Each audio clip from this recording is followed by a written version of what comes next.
सभी जो है अपनी यूजर आईडी डाल लीजिए उसमें।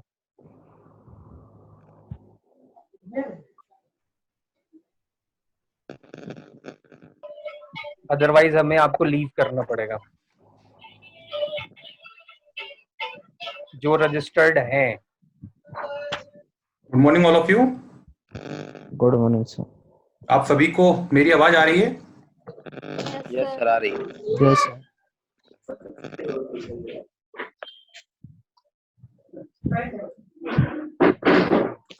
मेरी आवाज क्लियर है विकास जी? जी सर। हाँ हाँ सर, आ रही है।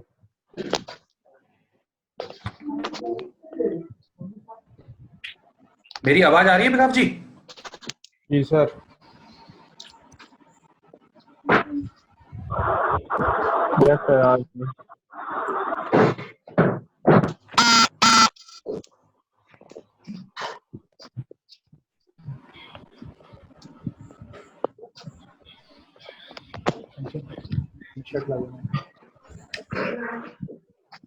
मेरी आवाज आ रही है विकास जी? आ रही है सर, आ रही है, आ रही है, आ रही है।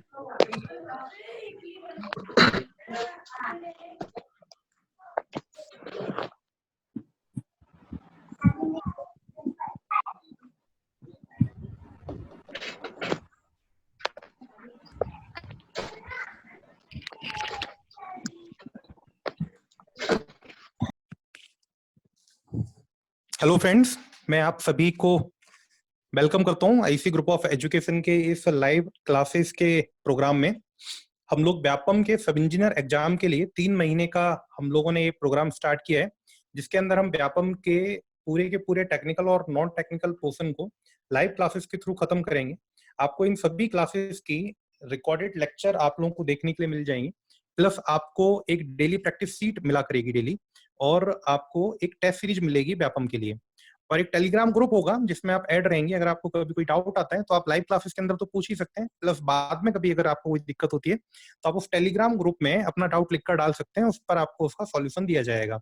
तो फ्रेंड्स, आज हम लोग अपना पहला लेक्चर स्टार्ट करेंगे। हम आज अपना पहला सब्जेक्ट स्टार्ट करेंगे, दैट इज सॉइल मैकेनिक्स। तो सॉइल मैकेनिक्स का पहला लेक्चर स्टार्ट करते हैं। सॉइल मैकेनिक्स का जो पहला चैप्टर है that is introduction to soil mechanics. सबसे बेसिक टॉपिक है सॉइल मैकेनिक्स का, और इसके अंदर हम 3 चीजों को कवर करेंगे, that is definition of soil, formation of soil and types, और मैकेनिक्स ऑफ सॉइल। तो सबसे पहले अगर हम सॉइल की डेफिनेशन को देखें तो सॉइल क्या होता है कि इनऑर्गेनिक मैटर, मिनरल्स और गैसेस, लिक्विड्स का एक मिक्सचर होता है, और इस अर्थ के ऊपर जो आउटर लेयर है वो पूरी की पूरी सॉइल से मिलकर के बनी हुई है, जिसे हम पेडोस्फीयर बोलते हैं। पेडोस्फीयर को समझने के लिए मैं आपको एक एक फिगर दिखाता हूँ। इस फिगर के अंदर आप लोग देख पा रहे होंगे, आपको अलग अलग स्फीयर दिखाई दे रहे होंगे। सबसे पहला जो स्फीयर है वो कोर है, और जैसे जैसे आप कोर के ऊपर बढ़ते जा रहे हैं वैसे वैसे आपका टेम्परेचर कम होता जा रहा है। ये जो लास्ट वाला स्फीयर आपको दिख रहा है, ये वाला स्फीयर, इस वाले स्फीयर के अंदर जो दो दो स्फीयर्स होते हैं, हम उनको किस नाम से जानते हैं? एक हाइड्रोस्फीयर होता है जिसके अंदर पानी भरा हुआ होता है, और एक हमारा एटमॉस्फेयर होता है जो हमारे चारों तरफ का वातावरण बनाता है और उसके अंदर गैसेस होती हैं। इस हाइड्रोस्फीयर और एटमॉस्फेयर के जस्ट नीचे का जो स्फीयर होता है, जो स्फीयर आपको यहाँ पे दिखाई दे रहा है, इस स्फीयर को हम लोग नाम देते हैं पेडोस्फीयर, दैट इज पेडोस्फीयर। अभी जो पेडोस्फीयर है, इस पेडोस्फीयर के अंदर का जो मटेरियल है बेसिकली उसे ही हम सॉइल बोलते हैं।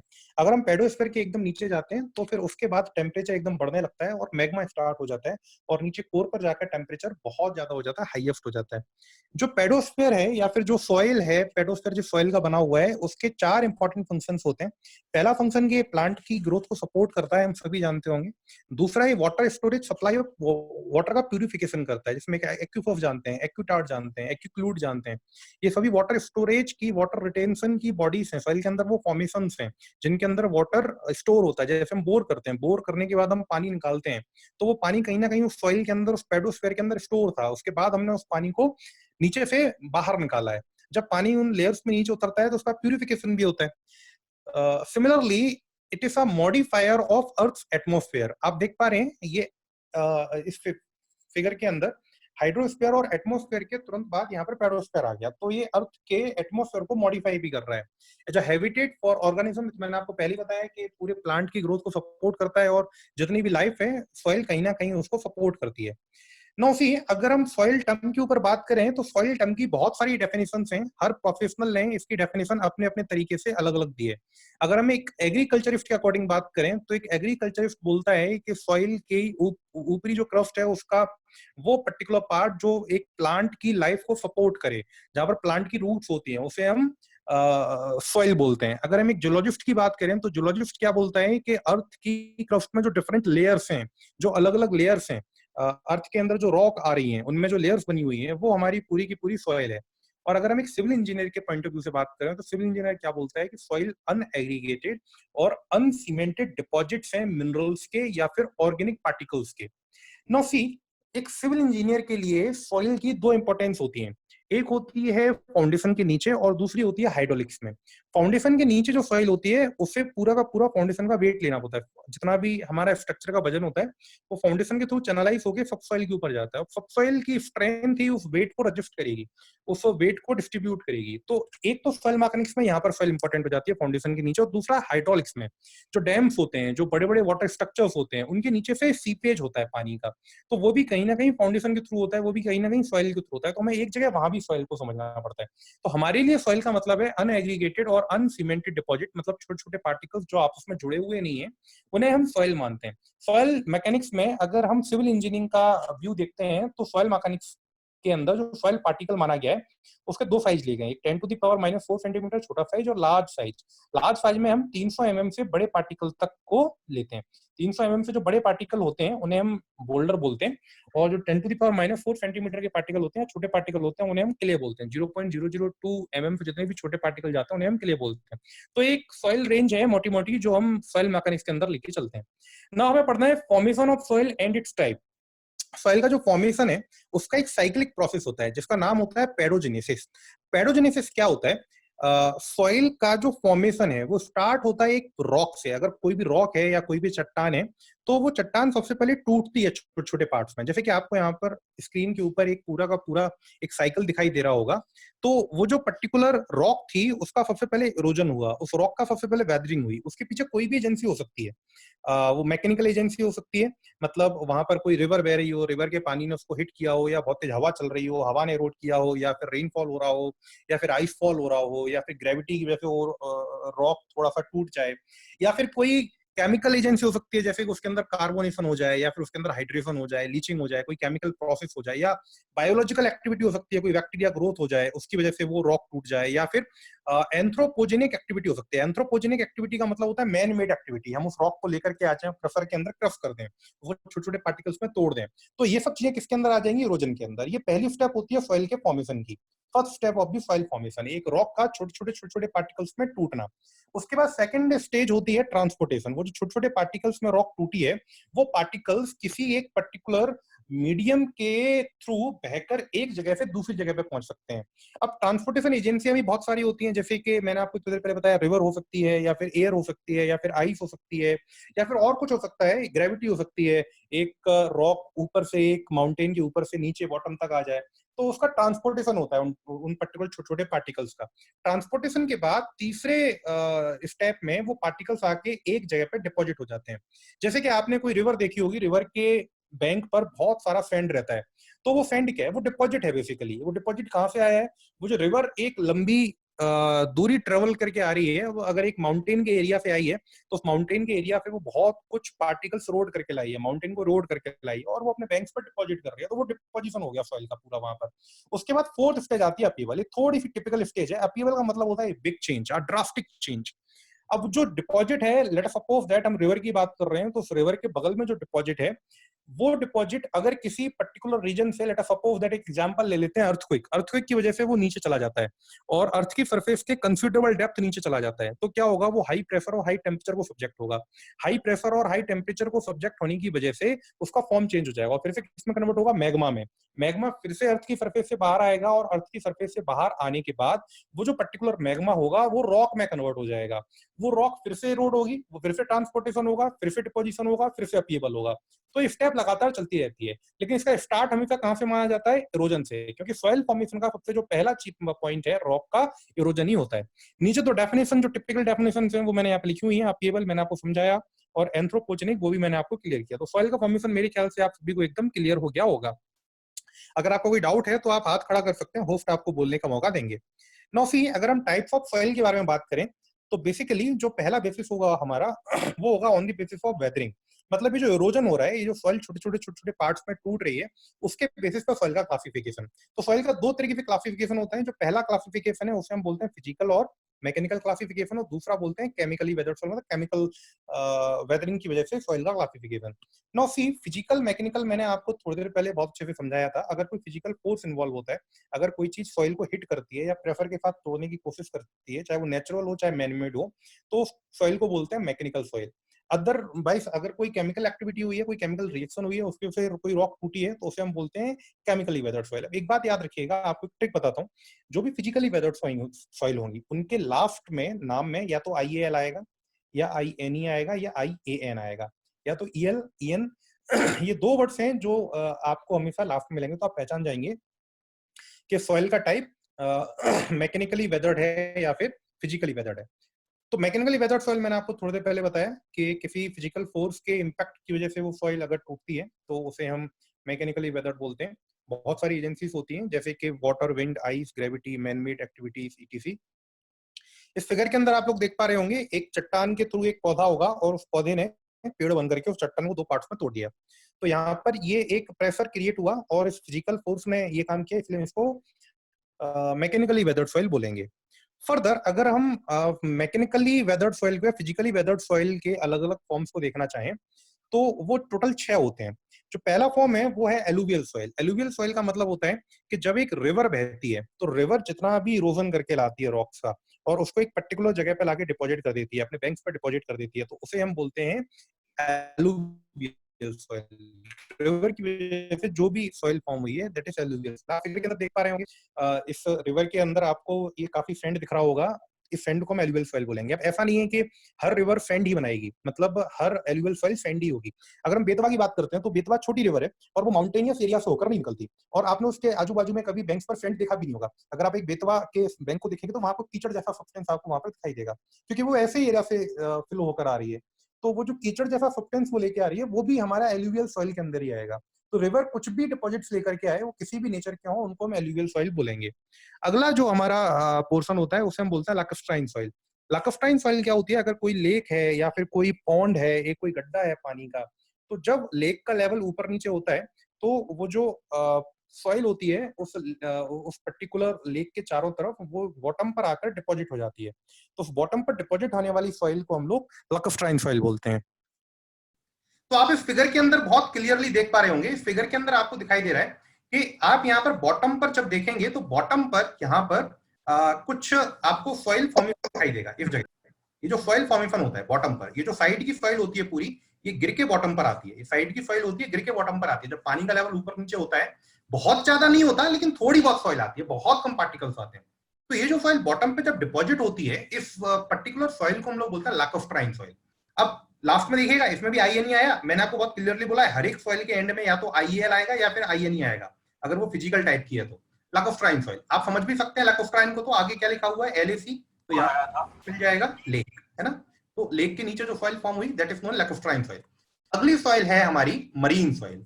अब मरीन सॉइल से तो मेरे ख्याल से सब बच्चों को बहुत अच्छे से क्लियर हो ही जाएगा। मरीन सॉइल का मतलब क्या होता है? मरीन का मतलब होता है सी। तो मरीन सॉइल का मतलब क्या हुआ? सी के वजह से, ओशियन की वजह से, समुद्र की वजह से बनने वाली सॉइल। फिगर मेरे ख्याल से कई बच्चे पहचान चुके होंगे। ये फिगर कहाँ का है? ये फिगर फेमस गोवा के बीच का है। ये ऊपर जो हम लोग को दिख रहा है ये गोवा का एयरपोर्ट है और इसके नीचे हम लोगों को बीच दिखाई दे रहा है ना। ये पूरा हम लोगों का बीच के ऊपर हमारा पूरा का पूरा सैंड बना हुआ है ना। तो ये जो सैंडी डिपॉजिट है ये हमारी मरीन सॉइल है, क्योंकि ये सैंड किसने फॉर्म किया है? ये सैंड फॉर्म किया है इस पूरे के पूरे सी ने, इस पूरे के पूरे ओशियन ने। अब एक बात बहुत अच्छे से याद रखें, यहां पर भी ये कहना ठीक नहीं होता कि हमेशा सैंड ही बनेगा। अगर आप मरीन सॉइल को देखेंगे तो ओशियन का जो किनारा होगा, जो समुद्र का किनारा होगा, वहां तो सैंड बनेगा, लेकिन जब समुद्र में अंदर उतरेंगे तो उसके बॉटम पर जो सॉइल बन रही होगी इनऑर्गेनिक नेचर की, वो कभी भी सैंडी सॉइल होगी ऐसा जरूरी नहीं है, कुछ और सॉइल भी हो सकती है। तो ऐसा हमेशा नहीं बोलेंगे कि सैंडी सॉइल होती है। हालांकि मैं इन चीजों के बारे में सॉइल मैकेनिक्स के अंदर जब हम फर्दर क्लासेस लेंगे तो और भी कई सारी चीजों को मैं आपको क्लियर करूंगा, लेकिन अभी के लिए इतना याद रखेंगे कि ओशियन की वजह से जो भी सॉइल्स बनती हैं उन सॉइल्स को हम लोग क्या बोलते हैं? सैंडी सॉइल बोलते हैं। तो अभी तक हमने 3 सॉइल ले ली, एलुवियल सॉइल, लाकोस्ट्राइन सॉइल और मरीन सॉइल। आप देख रहे होंगे सबके लास्ट में या तो INE आ रहा है या फिर IEL आ रहा है।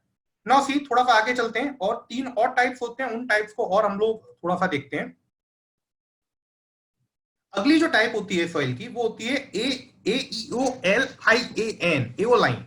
यहां पर भी देखेंगे IAN लास्ट में आएगा। एओलाइन सॉइल क्या होती है? अगर कहीं पर एयर किसी भी पर्टिकुलर पार्टिकल को इरोड करके अपने साथ लेके जा रही है, विंड किसी पार्टिकल को अपने साथ लेकर के जा रही है, तो उसको बोलते हैं एओलाइन सॉइल। मतलब अब इस सॉइल का फॉर्मेशन बहुत धीमा होता है। ये वाली बात आपके दिमाग में आएगी कि विंड सॉइल का फॉर्मेशन कर सकती है क्या? हाँ बिल्कुल कर सकती है, विंड सॉइल का फॉर्मेशन कर सकती है। ये प्लीज आप लोग ये एरो वेरो मत बनाइए। मैं जानता हूं आप लोग बहुत कलाकार आदमी हैं और आप सब कर सकते हैं, आपको बहुत अच्छी नॉलेज है, लेकिन यहाँ उसको प्लीज शो मत कीजिए भाई, प्लीज मान जाओ यार, मैं रिक्वेस्ट कर रहा हूँ। अभी आप लोग डिस्टर्ब मत कीजिए क्लास को। तो सर वो हेलो क्या होती है? हेलो हाँ सर, एक शॉर्ट डिस्क्रिप्शन दे दीजिए सर ऐप का, बहुत से लोगों पे यूज करते नहीं बन रहा, अब वो अपन अलग से दे देंगे, है ना? अपन इसलिए सर वो प्रॉब्लम हो रही है, वो जानबूझ के नहीं कर रहे मेरे को लगता है। चलिए चलिए अपन बाद में उसको अलग से अपन अगली क्लास के अंदर आधे घंटे का पहले टाइम ले लेंगे और उसके अंदर अपन एक शॉर्ट इस ऐप की ट्रेनिंग कर लेंगे, ठीक है? हम किसी yes yes sir, yes sir, वो टेक्निकल ट्रेनर आकर इस ऐप के बारे में आपको 15 मिनट में बहुत सब कुछ यस या yes, जूम sir. से अपन किसी को हायर कर लेंगे। जूम का हमारे पास प्रीमियम वर्जन है, तो उनकी Yes, sir. होती है, जूम से किसी को हायर कर लेंगे, वो एक 15 मिनट की ट्रेनिंग दे देगा, ठीक है? चलिए अभी आप केवल देखिए, मोबाइल को दूर रख दीजिए आराम से। अगर आपको आवाज आ रही है और आपको दिखाई दे रहा है तो आराम से केवल देखिए और कुछ मत कीजिए, आराम से देखिए। अगर आपको डाउट्स होते हैं तो वो डाउट भी मैं अगली क्लास में आपके पूरे डाउट एंटरटेन करूंगा, एक एक डाउट। आप बाद में मुझे फोन भी कर सकते हैं। आप जो भी बच्चे रजिस्टर्ड होंगे, आप सबका एक टेलीग्राम ग्रुप बनेगा, आप 24/7 उस टेलीग्राम ग्रुप के ऊपर अपना डाउट डाल दीजिए। 3-4 सॉइल के टीचर उसमें हमेशा ऑनलाइन रहेंगे, आपको तुरंत रिस्पॉन्ड करेंगे आपके डाउट के बारे में, या आपसे फोन पर बात करके आपके डाउट को सॉल्व करेंगे। तो आप लोग डाउट की टेंशन मत लीजिए, आपका एक एक डाउट छोटे से छोटा बड़े से बड़ा हम लोग पूरी की पूरी सक्षमता के साथ अपनी सॉल्व करेंगे। आप बिल्कुल टेंशन मत लीजिए डाउट की। बस 1 मिनट सर, 1 मिनट जी, एक बस मेरा वो था कि जो भी लोग हैं अभी इसमें, जिनके पास अपनी रजिस्ट्रेशन आईडी है, यूजर आईडी है, वो नाम लिखेंगे तो ठीक रहेगा।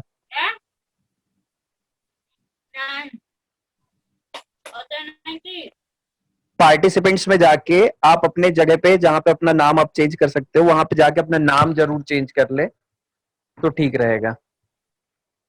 वहां पे रीनेम का ऑप्शन देता है, अगर आप जाएंगे पार्टिसिपेंट्स में तो वहां पे आप सबसे ऊपर दिख रहे होगे, वहां पे एक ऑप्शन आता है अपने नाम पे, जब आप क्लिक करोगे जो आपका दिख रहा होगा, वहां पे रीनेम करने का होता है, वहां पे आप अपना नाम लिख दीजिए, या फिर जिसके पास जो रजिस्टर्ड लोग हैं वो अपना यूजर आईडी उसमें लिख दें,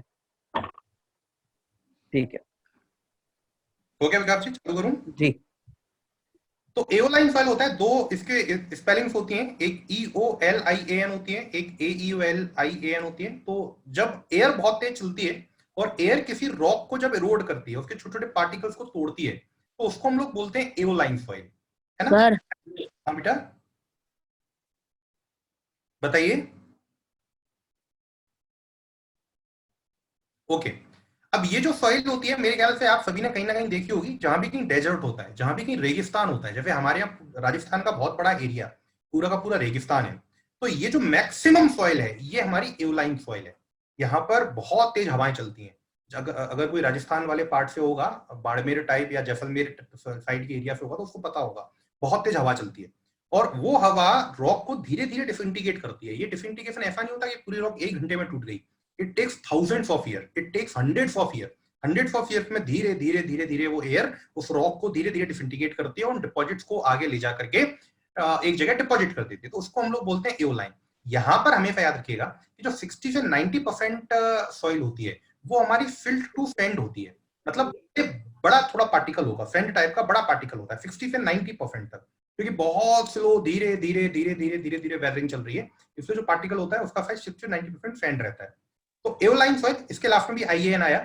अगली जो सॉइल होती है वो ग्लेशियल सॉइल होती है, अगेन लास्ट में IAL आया, ग्लेशियल। ग्लेशियल को ग्लेशियर से सब लोग मेरे ख्याल से जानते हैं।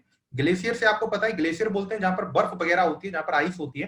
तो बहुत क्लियरली सब अपने दिमाग में रखेंगे अच्छे से कि जो भी सॉइल आइस की वजह से फॉर्म होती है उस सॉइल को हम लोग ग्लेशियल सॉइल बोलते हैं। जब आइस कहीं गिरती है और फिर वो आइस ग्रेविटी की वजह से धीरे धीरे धीरे धीरे आगे चलती चली जाती है, तो this particular type of soil is known as glacial soil.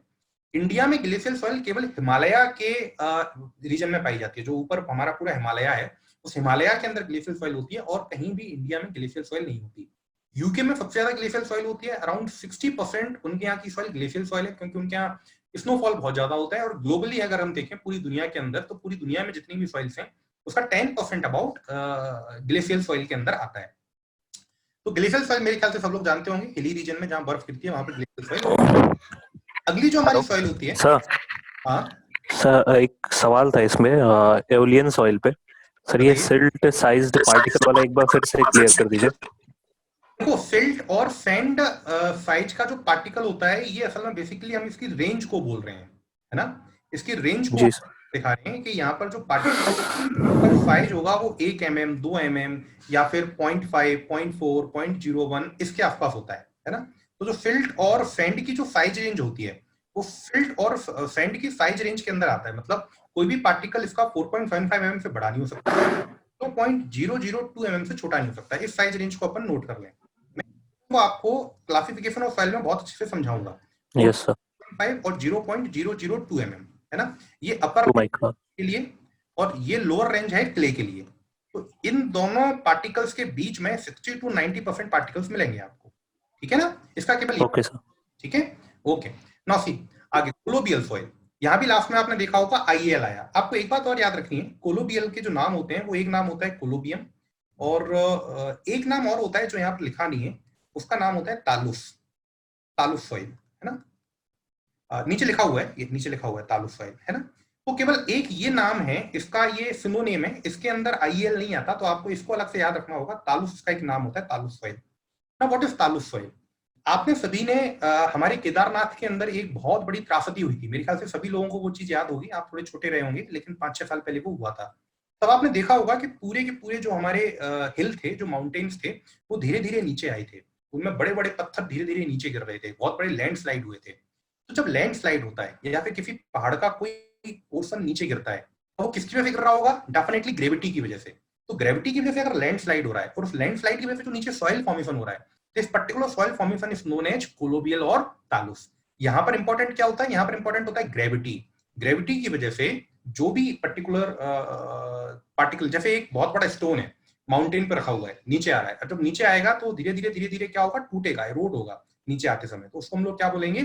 कोलोबियल soil. और भी बहुत सारी चीजें होती हैं, जैसे रेन वॉश होता है, जो हमारे माउंटेन है उस पर बहुत ज्यादा पानी गिर रहा है, जब माउंटेन के ऊपर पानी गिरता है तो पानी धीरे धीरे नीचे आता है। जब पानी नीचे आएगा तो धीरे धीरे क्या करेगा? उस माउंटेन की पूरी मिट्टी को वॉश करेगा, और वॉश करके नीचे लाकर बॉटम में डिपॉजिट करेगा। तो इसको बोलते हैं रेन वॉश। ये भी किसकी वजह से हुआ? ग्रेविटी की वजह से। या फिर डाउन स्लोप क्रीप होते हैं। डाउन स्लोप क्रीप का मतलब क्या होता है? क्रीप मेरे ख्याल से सब बच्चे जानते होंगे, कोई एडिशनल प्रेशर नहीं था, कोई एडिशनल फोर्स नहीं था, लेकिन क्योंकि टाइम बहुत हो गया था तो उस टाइम की वजह से धीरे धीरे वो चीज नीचे आने लगी। जैसे कि एक पर्टिकुलर ये माउंटेन था, अब इस पर्टिकुलर माउंटेन के अंदर क्या हुआ? ये जो पर्टिकुलर पोर्शन था, ये टाइम की वजह से धीरे धीरे नीचे आया, और इस तरीके से बहुत सालों में, चाहे इसमें 100 साल लगे, चाहे हजारों साल लगे, और ये पर्टिकुलर टुकड़ा नीचे स्लाइड कर गया। तो स्लाइडिंग की वजह से जो सॉइल फॉर्म होगी, that is known as colluvial soil. तो किसी भी माउंटेन की स्लोप के अलोंग अगर ग्रेविटी की वजह से कोई भी लैंडस्लाइड होता है, तो उस लैंडस्लाइड की वजह से सॉइल फॉर्म होती है, that is known as colluvial soil. Figure के अंदर आप देख पा रहे होंगे लैंडस्लाइड की एक मैंने फोटो डाली हुई है। यहाँ पर ये जो लैंडस्लाइड हुआ है, जब ये नीचे गया होगा तो नीचे जाकर के जो सॉइल बनेगी, that is known as colluvial soil. Okay, चलिए आगे चलते हैं। ये हमारी 6 मैकेनिकली वेदर्ड सॉइल थी। मैं आपको एक बार फिर से रिवीजन करवा देता हूँ। 6 सॉइलों का नाम याद रखना है आपको। 6 सॉइल्स के नाम में क्या याद रखना है? जो पहली सॉइल थी वो आपकी एलुवियल सॉइल थी, दूसरी सॉइल लाकल्स्ट्राइन सॉइल थी, तीसरी मरीन थी, अगली एओलाइन थी, फिर ग्लेशियल थी, फिर कोलोबियल थी। सबके लास्ट में IAL आना जरूरी है, IN आना जरूरी है, INE आना जरूरी है। आप इन 3 चीजों को समझ जाएंगे कि ये फिजिकली या मैकेनिकली वेदर्ड सॉइल है, और आप ऑप्शन को टिक करके आ पाएंगे। अगली जो सॉइल होती है वो सॉइल होती है केमिकली वेदर्ड सॉइल। अब केमिकली वेदर्ड सॉइल थोड़ी ज्यादा होती हैं, और यहाँ पर आप अब ये तो बहुत अच्छे से समझ जाएंगे कि अगर ये क्वेश्चन आता है कि कौन सी सॉइल केमिकली वेदर्ड, तो जिसके लास्ट में IAL नहीं है, जिसके लास्ट में INE नहीं है, जिसके लास्ट में IAN नहीं है, वो केमिकली वेदर्ड है। आप आंख बंद करके मार सकते हैं। मैं आपको बहुत जिम्मेदारी के संग ये वाली बात बोल रहा हूँ, आपका आंसर एकदम 100% करेक्ट होगा। केवल एक जगह याद रखना है, तालुस। तालुस के लास्ट में INE नहीं आता, लेकिन कोलोबियल का एक नाम होता है। अब केमिकली वेदर्ड सॉइल होती क्या है? अगर कहीं पर किसी रॉक का केमिकल डीकम्पोजिशन होता है, वहां पर कोई केमिकल रिएक्शन होती है, जैसे कि हाइड्रेशन। वाटर के आने की वजह से हाइड्रेशन होता है, कहीं वाटर भर गया है किसी चीज के अंदर, वाटर धीरे धीरे उसको इरोड कर रहा है, धीरे धीरे उसकी वेदरिंग कर रहा है, जो सॉइल के छोटे छोटे पोर्स हैं उनके अंदर वाटर भरा हुआ है और वाटर धीरे धीरे इरोड कर रहा है, हाइड्रेशन या ऑक्सीडेशन या फिर कार्बोनेशन, बहुत सारी चीजें हैं, है ना, लीचिंग हो सकता है या फिर कार्बन डाइऑक्साइड बाहर निकल रही है या कोई भी दूसरी केमिकल रिएक्शन कहीं पर परफॉर्म हो रही है, तो उसको हम बोलेंगे केमिकली वेदर्ड सॉइल। अब क्या होता है, मुझसे एक बार मेरा इंटरव्यू था राजस्थान पीएससी का, राजस्थान पीएससी के एक इंटरव्यू से क्वेश्चन पूछा था कि मेन डिफरेंस क्या है मैकेनिकली वेदर्ड में और केमिकली वेदर्ड में। देन आई रिस्पोंडेड, मैंने क्लियरली बोला कि सर जो मैकेनिकल एजेंसी से फॉर्म होता है वो मैकेनिकली वेदर्ड और जो केमिकल रिएक्शन से फॉर्म होता है वो केमिकली वेदर्ड। उन्होंने बोला कि नहीं, ये तो नाम से क्लियर है, मुझे इसका बहुत क्लियर एक लाइन के अंदर इसका डिफरेंस चाहिए कि क्या डिफरेंस होता है।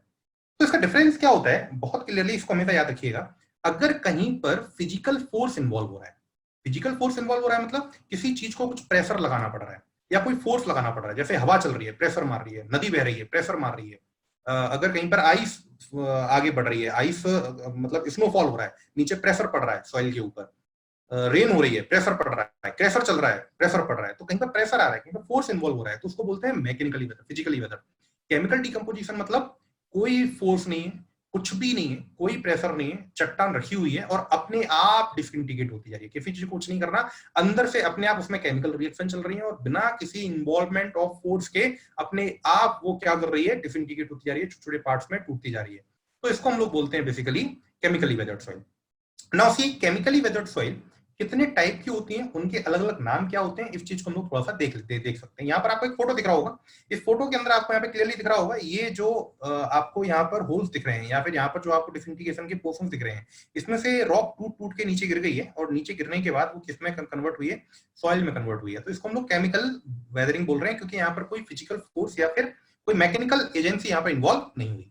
अब ये कुछ नाम है, ये नाम आपको थोड़ा सा याद रखने पड़ेंगे, मैं आपको पीडीएफ शेयर करूंगा, ये पूरे नोट्स मैं आपको शेयर करूंगा अपनी तरफ से, तो ये नाम पूरा आपको थोड़ा सा अपने दिमाग में रखना होगा। एक लॉइस सॉइल होता है, एक टफ होता है, बेंटोनाइट होता है, मार्ल होता है, गंबो होता है, पीट होता है, मक होता है और ह्यूम्स होता है। ये टोटल जो मैंने सॉइल निकाली हुई है, टोटल 8 सॉइल है और मैं 95% आपको एश्योर करता हूँ कि अगर क्वेश्चन आएगा तो यहीं से आएगा, क्योंकि इन्हीं पूरी क्वेश्चंस के इन्हीं पूरे नामों के इर्द गिर्द अब तक जितने भी क्वेश्चन रहे हैं वो घूमे हैं। लॉइस क्या होता है, जो विंड ब्लोन सिल्ट होती है, मतलब कैल्शियम कार्बोनेट से वीकली सीमेंटेड, उसके पार्टिकल कैल्शियम कार्बोनेट से मिलके बने हुए होते हैं, से जुड़े हुए होते हैं, और जो विंड ब्लोन सिल्ट होती है मतलब बहुत छोटे छोटे पार्टिकल्स होते हैं सॉइल के, हवा में उड़ सकते हैं, और कैल्शियम कार्बोनेट उसमें मेन केमिकल होना चाहिए उसके पार्टिकल्स को आपस में जोड़ने के लिए, that is known as loess soil. Montmorillonite mineral क्या होता है, ये मिनरोलॉजी के अंदर देखेंगे, अभी इस वर्ड को थोड़ा सा छोड़ दीजिए, एक्सक्लूड कीजिए। लॉइस is formed in arid and semi arid region. Arid and semi arid क्या होता है, एरिड रीजन का मतलब होता है एक ऐसा रीजन जहां पर मॉइस्चर डिफिशियंसी है, एक ऐसा रीजन जहां पर पानी की कमी है। मॉइस्चर डिफिशियंसी का सबसे अच्छा जो एग्जांपल होता है वो क्या होता है, डेजर्ट, जो रेगिस्तान होता है ना, हम उसकी बात कर रहे हैं। तो रेगिस्तान के अंदर अगर कोई केमिकली वेदर्ड सॉइल बन रही है जिसके पार्टिकल्स वीकली सीमेंटेड होते हैं कैल्शियम कार्बोनेट से, तो उसको हम लोग बोलते हैं लॉइस सॉइल। और कैल्शियम कार्बोनेट यहाँ पर आ रहा है तो ये किससे बनी हुई होगी, कार्बोनेशन से मिलकर बनी हुई होगी। सेमी एरिड रीजन मतलब वहां पर बहुत ज्यादा मॉइस्चर डिफिशियंसी नहीं है, थोड़ी बहुत मॉइस्चर डिफिशियंसी है, तो उसको हम लोग क्या बोल रहे हैं, सेमी एरिड रीजन। अगला होता है टफ। टफ क्या होता है, small grain slightly cemented volcanic ash transported by wind, मतलब जो वॉल्केनो होता है, जो ज्वालामुखी होता है, उसमें से जो लावा बाहर निकलता है, उस लावे की जो राख बनती है, उस राख को हम लोग क्या बोलते हैं, टफ बोलते हैं। सेम एक और सॉइल होती है बेंटोनाइट, ये भी केमिकली वेदर्ड वॉल्केनिक एश होती है। अगर वॉल्केनिक एश के ऊपर और भी सारी केमिकल रिएक्शंस हो जाएं तो वहां पर बेंटोनाइट सॉइल होती है। बेंटोनाइट सॉइल का एक जो क्वेश्चन बहुत फेमस है और जो क्वेश्चन बहुत सारे एग्जाम्स में आज तक पूछा गया है, वो क्वेश्चन क्या है कि इसका यूज कहाँ किया जाता है। तो ये आप लोग यहाँ पे दिख रहा होगा, it is generally used for drilling purpose. आपने देखा होगा अगर कहीं पे बोर होता है, अगर कहीं पर हम बोर होल करवाते हैं तो मशीन आती है बड़ी वाली, वो बोर होल करती है, तो उस बोरिंग के दौरान क्या होता है, एक सफेद कलर का एक स्टिकी कुछ मटेरियल सा बाहर निकलता है, सफेद कलर की एक सॉइल बाहर निकलती है, वो बेंटोनाइट सॉइल है। वो नीचे से बाहर नहीं आई, वो असल में हमने ऊपर से डाली थी। वो क्या होता है, एक लुब्रिकेशन का काम करती है, वो लुब्रिकेंट का काम करती है। जब वो ड्रिलिंग रॉड नीचे चल रही होती है तो बहुत ज्यादा हीट डेवलप ना हो पाए और आसानी से ड्रिलिंग रॉड नीचे रॉक को ड्रिल कर दे, तो हम ऊपर से एक पाइपलाइन के थ्रू वेदर्ड ये जो हमारी बेंटोनाइट सॉइल होती है वो सलरी डालते हैं, तो क्या करती है, अच्छे से लुब्रिकेशन का वहां पर काम करती है, और लुब्रिकेशन के काम की वजह से रॉड इजीली अंदर चली जाती है उस रॉक के अंदर।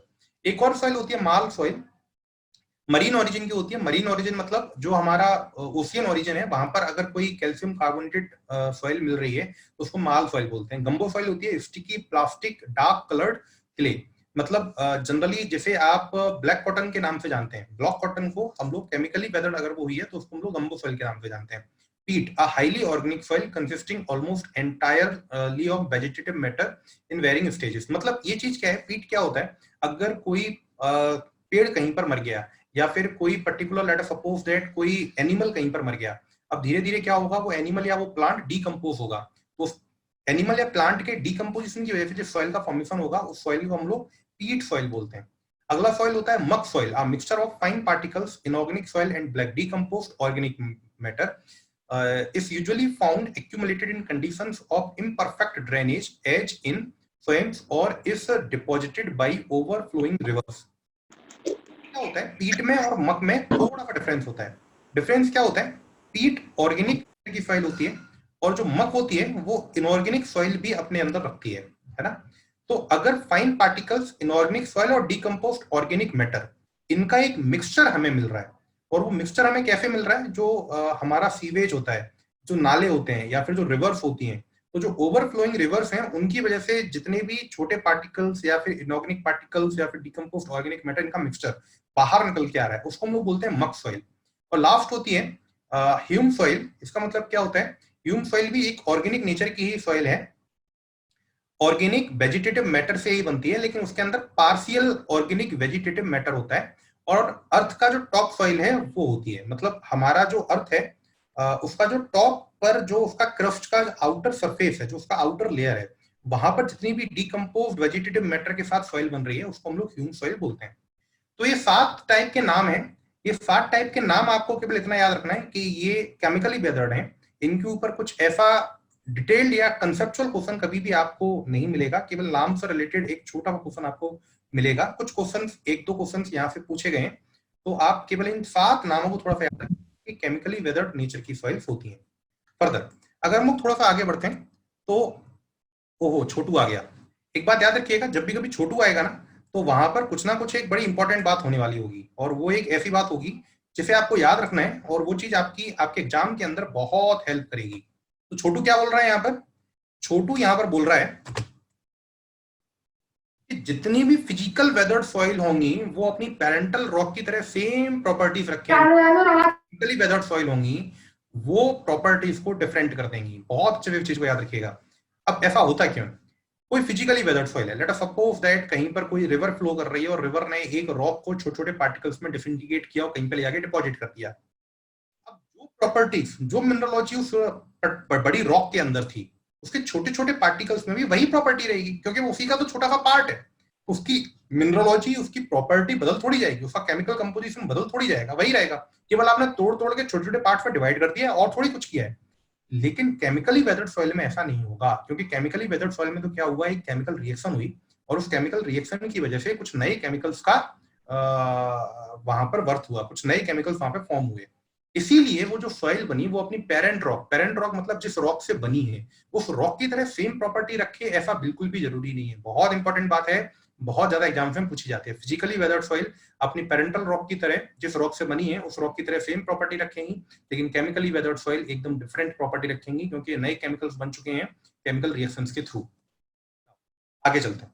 अब जो अगला क्लासिफिकेशन हमें सॉइल का पढ़ना है छोटा सा, वो होता है based on transportation. Based on transportation मतलब जब हम किसी भी सॉइल के इरोजन होने के बाद, रॉक के इरोजन होने के बाद पार्टिकल्स को ट्रांसपोर्ट कर रहे हैं, तो उस बेसिस पर जो क्लासिफिकेशन है उसको हम ट्रांसपोर्टेशन बोल रहे हैं। अब इसके बेसिस पर सॉइल के 2 टाइप होते हैं, आप देख पा रहे होंगे, एक टाइप है ट्रांसपोर्टेड सॉइल और एक टाइप है रेसिडुअल सॉइल। ट्रांसपोर्टेड सॉइल और रेसिडुअल सॉइल का मतलब क्या है, अगर हम लोग यहाँ पर देखते हैं, ट्रांसपोर्टेड सॉइल का मतलब होता है कि एक ऐसी सॉइल जो किसी रॉक से इरोड हुई और इरोड होने के बाद किसी एजेंसी की थ्रू ट्रांसपोर्ट हुई और ट्रांसपोर्ट होने के बाद एक पर्टिकुलर प्लेस पर जाकर डिपॉजिट हुई। The soil is known as transported soil. Is that clear और नॉट? जैसे कि मैंने आपको थोड़ी देर पहले बताया था, हवा की वजह से जो सॉइल बह के जाती है, नदी में जो सॉइल बह के जाती है, या फिर आइस की वजह से जो सॉइल बह के जाती है, उन सभी सॉइल्स को हम क्या बोलेंगे, ट्रांसपोर्टेड सॉइल। ठीक है। और अगली सॉइल होगी रेसिडुअल सॉइल। रेसिडुअल सॉइल कौन सी सॉइल होगी? वो सॉइल जिसके अंदर ट्रांसपोर्टेशन नहीं होता। ट्रांसपोर्टेशन नहीं होता मतलब वो सॉइल वहीं पर फॉर्म होती है, जिस जगह पे पेरेंटल रॉक रखी हुई है वहीं पर रॉक का डिसइंटीग्रेशन होता है और वहीं पर वो सॉइल फॉर्म हो जाती है, उसे बोलते हैं रेसिडुअल सॉइल। अब आप लोग एक बात और बहुत अच्छे से समझ सकते हैं, छोटू आ गया बात बताने के लिए, मतलब फिर से कुछ इंपॉर्टेंट बात आने वाली है।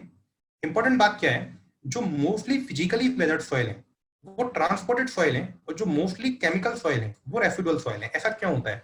क्योंकि जो फिजिकली वेदर्ड सॉइल है उसके अंदर रेन या फिर कोई पर्टिकुलर रिवर या फिर एयर या फिर आइस या फिर कोई समुद्र, ये सब चीजें इन्वॉल्व हो रही हैं। ये सब चीजें कैसी हैं? जो फ्लो करती हैं। रिवर भी फ्लो करती है, एयर भी फ्लो करती है, सी के अंदर जो वाटर है वो भी फ्लो करता है। जब आइस फॉल होता है तो आइस भी धीरे धीरे आगे बढ़ती है, धीरे धीरे वो भी मूव करती है। तो इन एजेंसीज की वजह से जो भी पार्टिकल इरोड होंगे, जो भी पार्टिकल टूटेंगे, वो ट्रांसपोर्ट होंगे, और ट्रांसपोर्ट होने के बाद एक दूसरी जगह पे जाके डिपॉजिट हो जाएंगे। That's why all the physically weathered soil are known as transported soils. और रेसिडुअल सॉइल कौन सी सॉइल होंगी? केमिकल सॉइल, क्योंकि वहां पर कोई ट्रांसपोर्टेशन की एजेंसी इन्वॉल्व ही नहीं हो रही। भाई कहीं पर let us suppose that carbonation होगा, अब कार्बोनेशन होने के बाद ट्रांसपोर्टेशन कहाँ हुआ? कार्बोनेशन हो गया और वो पर्टिकुलर रॉक धीरे धीरे इरोड हुई, मतलब छोटे छोटे पार्टिकल्स में टूटी और आपकी ये पर्टिकुलर सॉइल बन गई, किसी पर्टिकुलर सॉइल के अंदर फॉर्मेशन हो गया, या फिर कोई और रिएक्शन हुई, तो वहां पर ट्रांसपोर्टेशन इन्वॉल्व नहीं हो रहा है।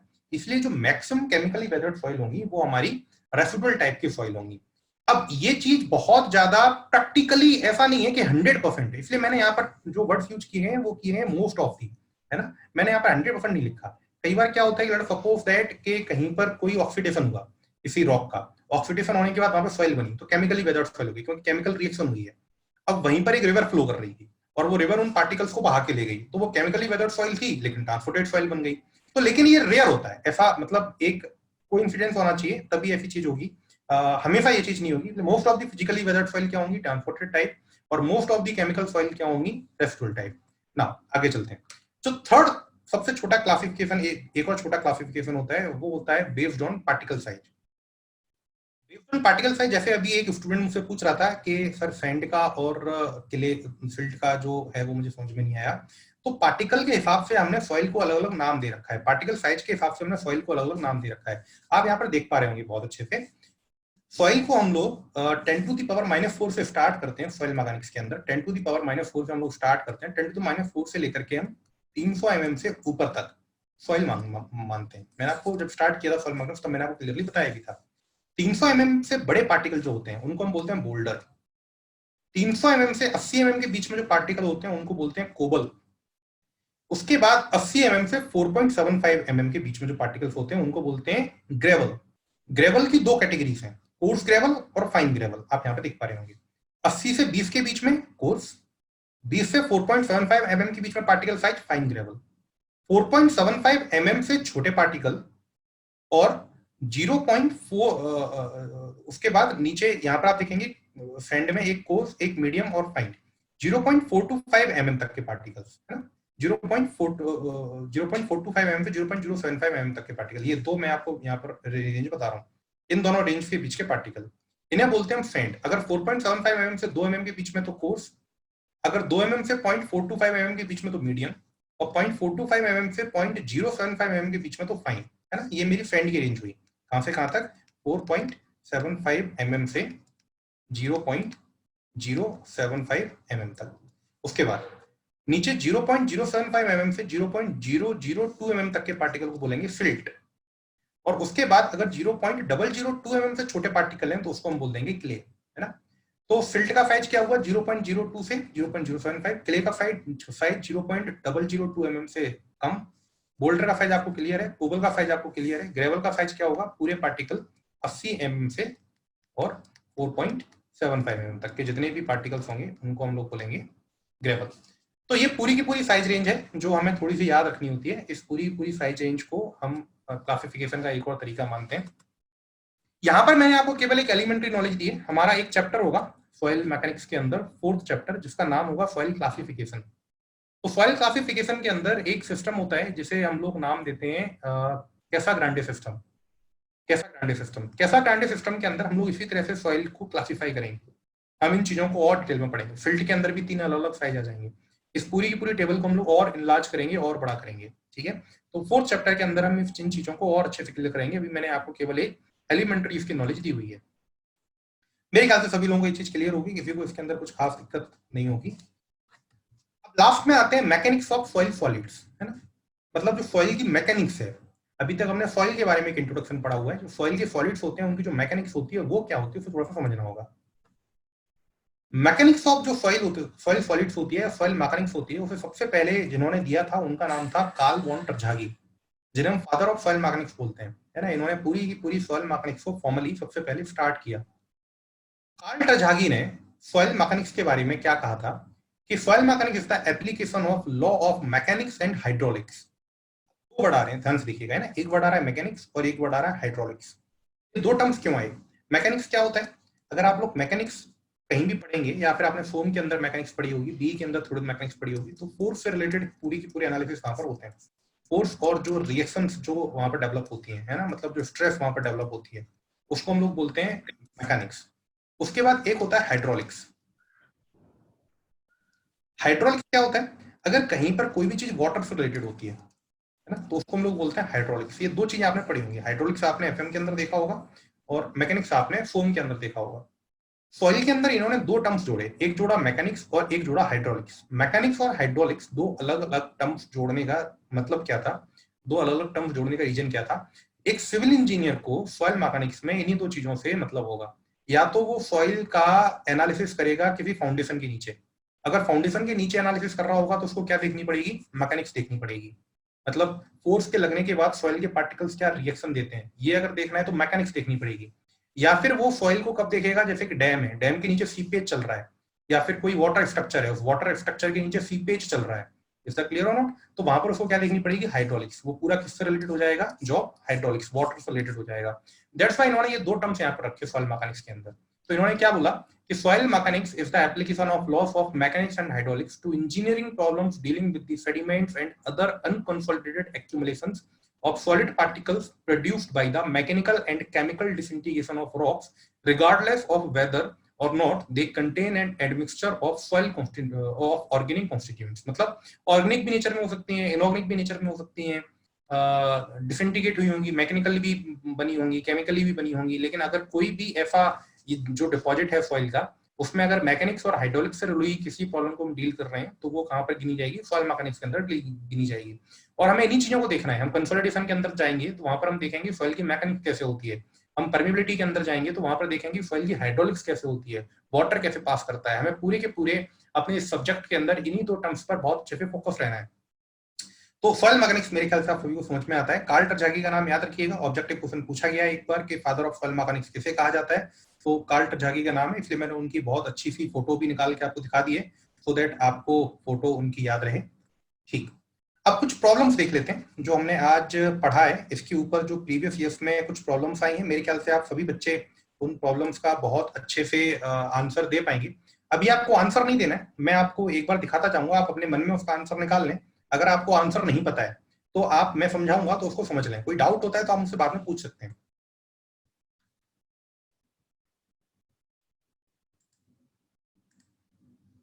पहली प्रॉब्लम हमारी, the inventor of term of soil mechanics doctor Karl Terzaghi. मेरे ख्याल से सभी बच्चों को अच्छे से क्लियर होगा। Second problem, pick up the correct statement from the following. सभी लोग बहुत अच्छे से पढ़ेंगे, है ना। तीन ऑप्शन दिए हुए हैं और तीनों मैंने आपको पढ़ाए हुए हैं बहुत अच्छे से। मैंने आपको एग्रीकल्चरिस्ट की डेफिनेशन भी पढ़ाई हुई है, जियोलॉजिस्ट की डेफिनेशन भी पढ़ाई हुई है, और एक इंजीनियर की या सिविल इंजीनियर की डेफिनेशन भी पढ़ाई हुई है। तो पहले का आंसर तो क्या हो गया? पहले का आंसर हो गया डॉक्टर कार्ल टरझागी, दूसरे का आंसर हो गया ऑल ऑफ द एबव। ठीक है, मेरे ख्याल से इसमें किसी को कोई दिक्कत नहीं होगी, बहुत छोटे छोटे हमारे प्रॉब्लम्स हैं। नाउ अगला प्रॉब्लम अगर देखें तो तीसरा क्या है? Geological cycle of the formation of soil is. तो मैंने आप लोगों को शायद अभी थ्योरी पढ़ाई थी तब मैंने आपको ये चीज क्लियर की थी। तो ये अलग अलग पूरे यहाँ पर ऑप्शन दिए हुए। मैंने आपको समझाया था कि इरोजन और वेदरिंग एक ही बात होती है, इरोजन को ही वेदरिंग बोला जाता है ना। तो करेक्ट ऑप्शन क्या होगा? मैंने आपको नंबर लिख के भी समझाया था कि जो स्टार्ट होता है वो कहाँ से माना जाता है? वेदरिंग से। तो स्टार्ट कहाँ से हुआ है? वेदरिंग से। वेदरिंग से अपीवल हुआ, अपीवल से ट्रांसपोर्टेशन हुआ, ट्रांसपोर्टेशन से फिर डिपोजिशन हो गया। ठीक है, नाउ सी आगे अगर चलते हैं तो फोर्थ नंबर का क्वेश्चन देखते हैं। फोर्थ नंबर का क्वेश्चन क्या बोल रहा है? फोर्थ नंबर क्वेश्चन बोलता है chemical weathering is caused due to oxidation, carbonation, hydration और लीचिंग।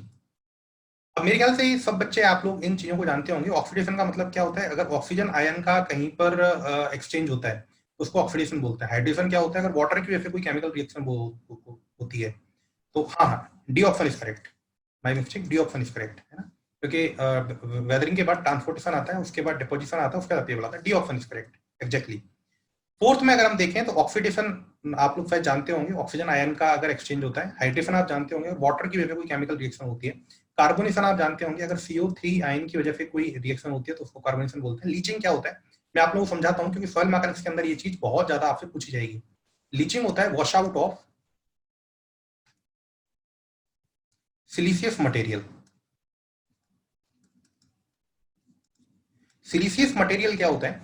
सिलिशियस मटेरियल होता है जो भी अर्थ होती है, मतलब जो भी मिट्टी होती है ना, जैसे कि एक बहुत बड़ा स्टोन है ना, इस स्टोन के ऊपर क्या हुआ, ऊपर क्या है, इसके ऊपर लेट अस सपोज दैट छोटे छोटे धूल के पार्टिकल जुड़े हुए हैं, है ना, किसी भी वीक केमिकल फोर्स की वजह से। अब यहाँ पर क्या हुआ, रेनफॉल हुआ बहुत तेज। उस रेनफॉल ने क्या किया, इन पार्टिकल्स को यहाँ से इंडिपेंडेंट कर दिया, इन पार्टिकल्स को यहाँ से अलग कर दिया, पूरे पार्टिकल्स को यहाँ से अलग कर दिया। तो इसको बोलते हैं लीचिंग। लीचिंग एक तरह की क्या होती है? लीचिंग एक तरह की केमिकली वेदर्ड सॉइल होती है। एक बात और याद रखेंगे कि the soil formed by leaching, the soil formed by leaching, इसको हम लोग क्या बोलते हैं? Laterite soil. Laterite, laterite soil, है ना, ये RI है ना, LATERIT, लेटेराइट सॉइल। ये भी एक तरह की क्या होगी, केमिकली वेदर्ड सॉइल ही होगी, है ना, लेटेराइट सॉइल। इसका क्लियर हो ना? तो इस चीज को थोड़ा सा याद रखेंगे, ये भी केमिकली वेदर्ड सॉइल है। मैंने आपको 7 केमिकली वेदर्ड सॉइल पहले पढ़ाई थी, ये 8वीं सॉइल लेके चलिए, क्योंकि बीच में क्वेश्चन आया इसलिए मैंने आपको पहले यहाँ पे क्लियर कर दिया। लीचिंग एक केमिकल रिएक्शन होती है और जो सॉइल लीचिंग से बनती है उसको बोलते हैं लेटेराइट सॉइल, है ना। तो इसका आंसर क्या हो जाएगा? ई, ऑल ऑफ द अबव। मैंने क्वेश्चन बनाया है इसलिए 5 ऑप्शन रखे हुए हैं आप लोगों को समझाने के लिए। नाउ थोड़ा सा आगे चलते हैं और फोर्थ क्वेश्चन लेते हैं। फोर्थ क्वेश्चन हमसे क्या बोल रहा है? फोर्थ क्वेश्चन हमसे बोल रहा है कि, मैं इसको मिटा देता हूं। फोर्थ क्वेश्चन बोल रहा है कि transporting and redepositing soil is done by water, glacier, gravity, wind. बिल्कुल सही है, ई इज आंसर। इन सभी चीजों की वजह से क्या होता है? ट्रांसपोर्टेशन होता है। लेकिन अगर यहाँ पे कोई केमिकल रिएक्शन आ जाती है, सपोज दैट यहाँ पे लिखा होता कार्बोनेशन एक ऑप्शन के अंदर, है ना, तो कार्बोनेशन में अब ये चीज नहीं हो पाती, क्योंकि ना तो उसमें ट्रांसपोर्टेशन होता है ना रीडिपोजिटिंग होती है। कार्बोनेशन से किसी भी केमिकल रिएक्शन से केवल क्या होती है? केवल वेदरिंग होती है। वेदरिंग के अलावा 2 स्टेज गायब हो जाती हैं, पेडोजेनेसिस की 2 स्टेजेस वहां पे परफॉर्म नहीं होती हैं। ठीक है, अगला क्वेश्चन देखते हैं। अगला क्वेश्चन क्या बोल रहा है कि water formed soil is, water formed soil is, कोई बता सकता है आंसर क्या होगा? Water form transported soil is, भैया एलुवियल भी होना चाहिए, मरीन भी होना चाहिए, लैक्टोस्टाइन भी होना चाहिए, ये तो 3 होने चाहिए ना। लैक्टोस्टाइन भी वाटर है, लेक में वाटर होता है। ट्रांसपोर्टेड सिर्फ एलुवियल ही होगी, लैक्टोस्टाइन और मरीन में वहीं पे रहती है। बिल्कुल बिल्कुल, ट्रांसपोर्टेड केवल एलुवियल ही होगी, लैक्टोस्टाइन वहीं की वहीं रहती है, ट्रांसपोर्ट नहीं होती। मरीन ट्रांसपोर्ट होती है, लेकिन उसमें बहुत क्लियरली लिखा होना चाहिए कि वो ओशियन के अंदर है, वो सी के अंदर है ना। अगर वाटर ट्रांसपोर्ट कर रहा है तो एक ही फाइल होती है, अलुवियल फाइल। इस चीज को बहुत अच्छे से याद रखेंगे सभी लोग। अगला क्वेश्चन लेते हैं, तालुस सॉइल। तो मैंने सभी लोगों को बताया हुआ ग्रेविटेशनल फोर्स आंसर होगा इसका, है ना। ग्रेविटेशनल फोर्स से मेरे ख्याल सब बच्चों को क्लियर रहेगी ये वाली बात, इज द करेक्ट आंसर बिल्कुल। उसके बाद अगर हम देखते हैं नेक्स्ट, तो लॉइस is silty formed by the action of, जल्दी बताएंगे।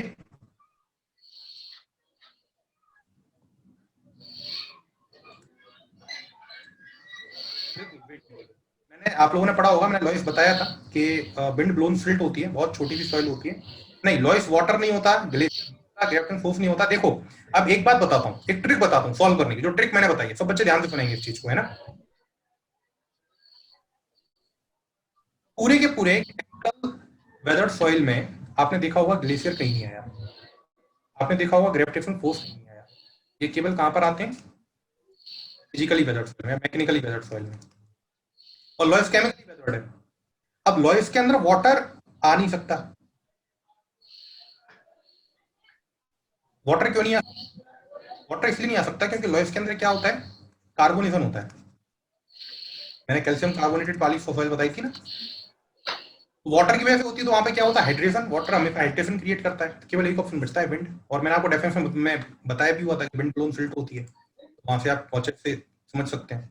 अगला जो क्वेश्चन आया हुआ है, ये व्यापम का ही क्वेश्चन है, 2012 के पेपर का व्यापम का क्वेश्चन है। Drift is material picked up, mixed, integrated, transported and redeposited by. अब क्या होता है, ड्रिफ्ट असल में एक और नाम है ना। बस ये चीज अगर आपको क्लियर हो जाएगी ना, तो आपको बहुत अच्छे से ये क्लियर हो जाएगा। ड्रिफ्ट किसका नाम होता है? ड्रिफ्ट नाम होता है ग्लेशियल सॉइल का, है ना। ड्रिफ्ट नाम होता है ग्लेशियल सॉइल। ग्लेशियल सॉइल को हम किस नाम से जानते हैं?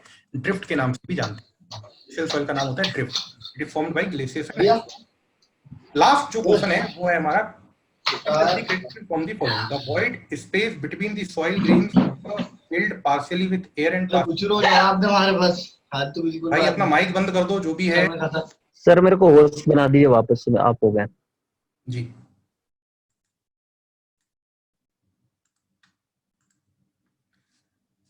तो लास्ट मेरा क्वेश्चन क्या है आज का? The void space between the soil grains is filled partially with air and partially with water. In perfectly saturated soil, the voids are completely filled with water. In dry soil, the voids are completely filled with air. All the above. ये सब चीजें सही हैं। अगर कोई soil dry है एकदम, तो उसके बीच में केवल और केवल एयर होगी, पानी बिल्कुल नहीं होगा। परफेक्टली सैचुरेटेड है, सैचुरेशन मतलब पूरी तरह से पानी से भरी हुई, केवल पानी होगा। और अगर पार्शियली सैचुरेटेड है तो पार्शियली एयर होगी और पार्शियली वाटर भरा हुआ होगा। तो ये 10 क्वेश्चंस हैं जो इस पहले चैप्टर से हमें अलग अलग एग्जाम्स में इस लेवल के मिलते हैं। कोई भी न्यूमेरिकल इस पूरे के पूरे चैप्टर से नहीं आता, क्योंकि इसके अंदर कोई भी ऐसा फॉर्मूला नहीं है, ऐसा कुछ भी मैथमेटिकल इक्वेशन नहीं है। तो ये 10 क्वेश्चंस हैं। मैं आप लोगों को 10 क्वेश्चन और असाइन करूंगा आज के प्रैक्टिस टेस्ट में। जो बच्चे रजिस्टर हैं, जो बच्चे ऐप में हमारे कोर्स में रजिस्टर हो चुके हैं, तो ये आपकी पहली डेमो क्लास थी जिसे हम यहीं पर खत्म करते हैं। अगर आपको इस बैच को ज्वाइन करना है तो आप आईसी की ऐप डाउनलोड कर सकते हैं, या फिर मुझे फोन कर सकते हैं, या फिर विकास जी को फोन कर सकते हैं। मेरा नंबर आप लोग यहाँ से ले सकते हैं, 7471112862। इस नंबर पे आप लोग कॉल कर सकते हैं, या फिर विकास सर को आप लोग फोन करते हैं। विकास सर, आप अपना नंबर दीजिए एक बार। मैं अपना नंबर 7879 208114।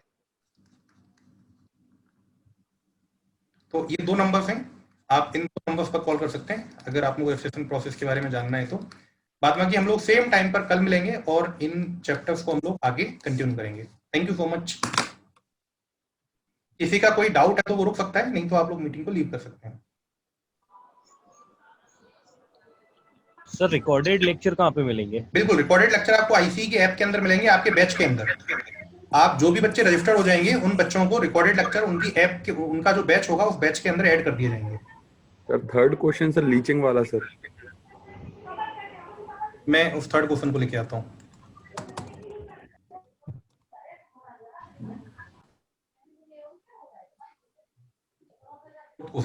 फोर्थ बताइए सर। लीचिंग वाला सर, लीचिंग एक प्रोसेस भी तो होती है सर। हाँ, लीचिंग भाई